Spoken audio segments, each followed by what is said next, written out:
July మాసం 17వ తేదీ పునీత అలెక్సియా పండుగ. దేవుని మనిషి అనబడిన వ్యక్తి అలెక్సియస్ బ్రదర్ల పాలకు పునీతుడు. పునీత అలెక్సియా గారు ఇటలీ దేశంలో ధనవంతుల కుటుంబంలో జన్మించారు. వీరి తల్లిదండ్రుల ప్రేమలో ఎదిగి దానగుణాలను అలవర్చుకుని ఎంత దానం చేస్తే అంత ఆస్తిని మన పరలోకంలో కూడబెట్టుకుంటామని నమ్మి వీరి ఆస్తిని మంచి కార్యాలకు వినియోగించేవారు.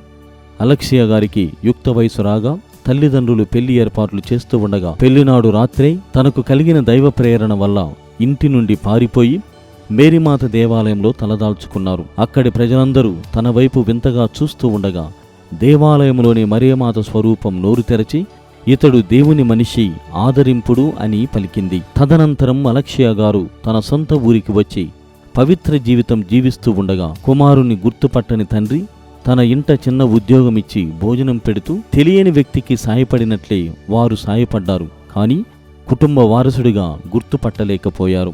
అలెక్సియా మరణాంతరం తన సంచిలోని చేతి వ్రాతలు గుర్తులు చూసి తన కుమారుడిని గ్రహించి మరింత దుఃఖించారు ఆ తల్లిదండ్రులు. ఈ పునీతుడి మధ్యస్థ ప్రార్థన ద్వారా ఆశ్చర్యకరమైన అద్భుతాలు, వ్యాధి నివారణ జరిగినట్లు చరిత్ర చెబుతోంది. పునీత అలెక్సియస్ యోగారా